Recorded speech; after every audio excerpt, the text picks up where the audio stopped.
Gotas de vida. Tema de hoje: o rapazinho dos peixes e pães. Entre todos os milagres que Jesus fez, só um é narrado pelos 4 evangelistas: a multiplicação dos pães.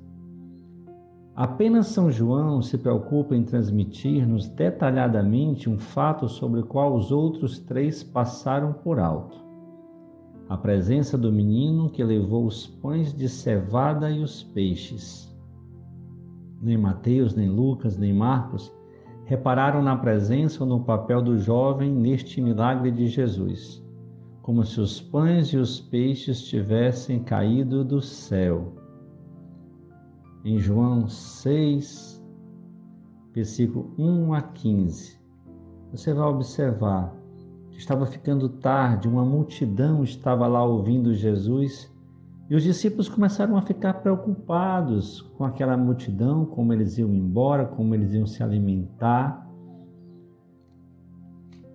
E aí toda a multiplicação, nesse caso, depende de 2 fatores.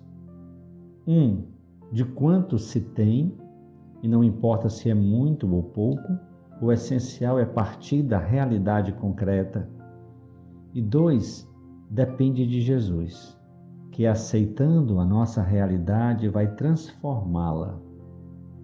Por isso os discípulos começaram a ver o que tinham. André, irmão de Pedro, foi a Jesus e lhe disse: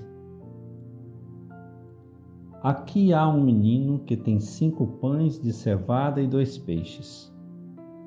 Embora o fato pareça bastante simples, é preciso notar 2 coisas. Primeiro, existe uma pessoa que oferece o que tem, e ele não é menos importante do que a mercadoria que traz. Embora comentaristas falem mais de seus peixes do que dele mesmo. E 2, estava se apresentando uma ótima oportunidade para o jovem fazer um grande negócio. A lei da oferta e da procura estava a ponto de render-lhe abundantes benefícios econômicos. Por outro lado, quanto mais tempo passasse, mais fome haveria.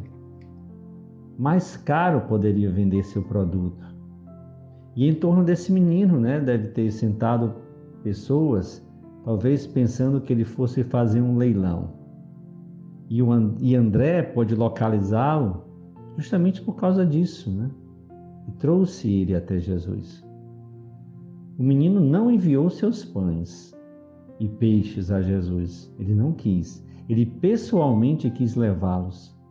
Quis ter um encontro com Jesus.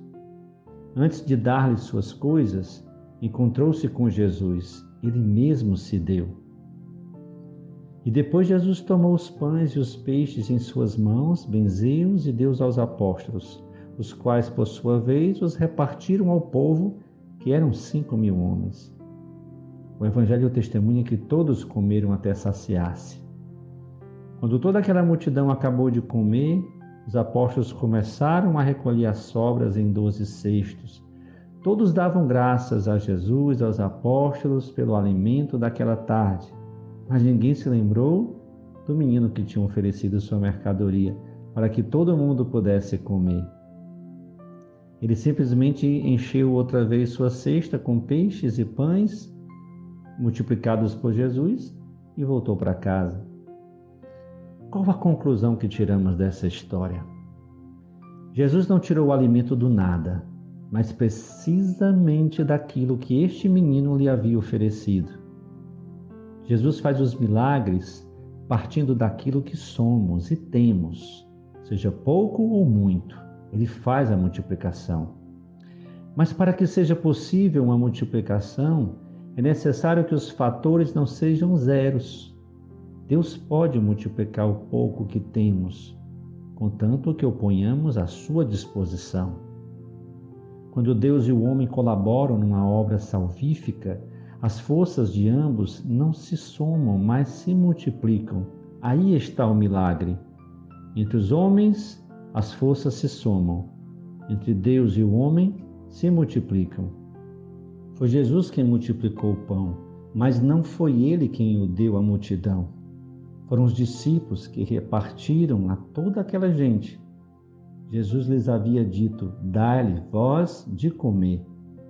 Mas não lhes disse: multiplicai os pães e os peixes. Somente lhes pediu que oferecessem aquilo que tinham para fazer o milagre. O milagre da multiplicação foi feito por Jesus. Mas também não se deve esquecer que foi possível graças ao menino do cesto de palha, a quem ninguém agradeceu. Ao menino que 3 evangelistas esqueceram e que o 4º apenas evoca. O milagre começou com seus 5 pães e 2 peixes. Este jovem é um dos esquecidos do Evangelho, mas que nos ensina que o pouco ou muito que temos, desde que seja posto nas mãos de Jesus, Ele irá abençoá-lo e reparti-lo às multidões famintas do pão da vida. Este rapazinho não se aliou à sociedade de consumo para oferecer a sua mercadoria, aproveitando-se da grande necessidade que havia dela. Também não favoreceu a inflação com uma atitude egoísta de benefício meramente pessoal. Ao contrário, ele voltou para sua casa com a cesta cheia de pães e peixes que sobraram, sem que ninguém quisesse comprá-los. Todavia, alegre e cantando, levava em seu pensamento um mundo todo cheio de felicidade. A felicidade de dar mais do que receber. Este ensinamento está no livrinho chamado Os Esquecidos do Evangelho, de Prado Flores.